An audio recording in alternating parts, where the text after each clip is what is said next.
Welcome to R5 TV news. Prakasam జిల్లా తర్లపాడులో ప్రభుత్వ మెడికల్ కళాశాలలో ప్రైవేటీకరణకు వ్యతిరేకంగా తర్లపాడులో కోటి సంతకాల ఉద్యమంలో పాల్గొన్న మాజీ ఎమ్మెల్యే అన్న రాంబాబు. ఈ సందర్భంగా మాజీ ఎమ్మెల్యే అన్న రాంబాబు ప్రజల నుంచి కోటి సంతకాలను సేకరించారు. ఈ నిరసన కార్యక్రమంలో తర్లుపాడు మండల ఎంపీపీ సూరెడ్డి, భూలక్ష్మి సుబ్బారెడ్డి, జెడ్పీటీసీ వెన్న ఇందిర, హనుమారెడ్డి, మాజీ ఎంపీపీ గాయం శ్రీనివాసరెడ్డి, రాష్ట్ర వైసీపీ యూత్ సహాయ కార్యదర్శి గాయం శ్రీనివాసరెడ్డి, తర్లుపాడు మండల YCP convener Murari Venkateswarlu, YSC MPP Punvathamma, Tarlupadu sarpanch Pallepogu Varalu, Tarlupadu MPTC Vanneboina Ankamma, Mirzapeta MPTC Devireddy, Parvathi Ramesh Reddy, మాజీ సొసైటీ చైర్మన్ ఎక్కండి రామిరెడ్డి, మాజీ సొసైటీ చైర్మన్ కుందూరు సత్యనారాయణ రెడ్డి, మాజీ సర్పంచ్ తాటి మల్లారెడ్డి, వైసీపీ నాయకులు మందకొండారెడ్డి, మీర్జాపేట సర్పంచ్ దర్బసుల మీరయ్య, పోతలపాడు సర్పంచ్ గాయం శ్రీనివాసరెడ్డి, కలజువలపాడు సర్పంచ్ శిఖామణి, సిటీ తుర్లుపాడు వైస్ సర్పంచ్ వెన్న సత్యనారాయణ రెడ్డి, కలజువలపాడు ఎంపీటీసీ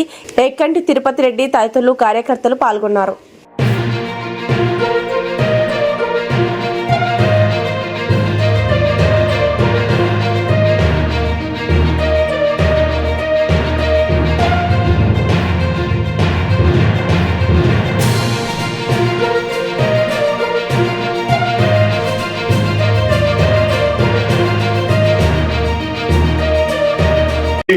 రాష్ట్రంలోనే 81.5 మెజార్టీతో జగన్మోహన్ రెడ్డి గారి తర్వాత అంత మెజార్టీతో గెలిపించడం జరిగింది.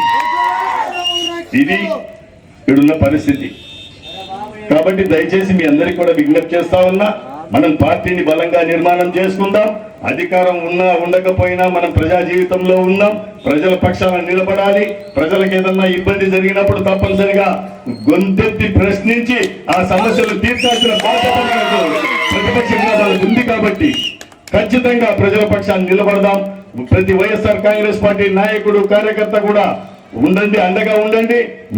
నేను మీకు మీ కుటుంబ సభ్యుడిగా మీలో ఒకటిగా ఉంటానే తప్ప ఈ నియోజకవర్గ బాధ్యుడిగాను మాజీ శాసనసభ్యుడిగాను నేనేమి కిందటువంటి వ్యక్తిని కాదు, అటువంటి గొప్పలకు పోయే వ్యక్తిని కూడా కాదు అని చెప్పేసి కూడా మీకు వివరిస్తూ ఖచ్చితంగా రాబోయే రోజుల్లో మనము ఎక్కడైతే పోగొట్టుకున్నామో వివిధ కారణాలతో నష్టపోవడం జరిగింది. వివిధ కారణాలతో నష్టపోయినప్పటికీ కూడా అధైర్యపడాల్సిన అవసరం లేదు. ప్రజలు ప్రతి ఒక్కటి కూడా గమనిస్తా ఉన్నారు.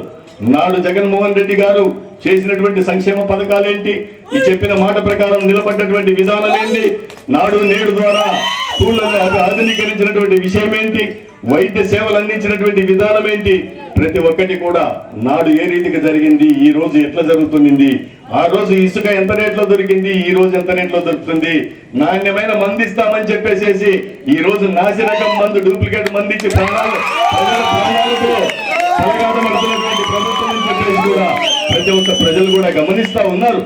కాబట్టి నాడు నేడు ద్వారా మన అన్న జగనన్న ఆ రోజు 5 సంవత్సరాలు చేసినటువంటి సంక్షేమ పథకాలు కావచ్చు, ప్రజలకు చేసినటువంటి మేలు కావచ్చు, దురదృష్టవశాత్తు మనం అధికారంలో ఉండి మనం చెప్పుకోవడానికి ముందుకు వెళ్ళక ప్రజలకు వివరించక నష్టపోయినమే తప్ప మనం ఇంకొక రీతిగా కాదు.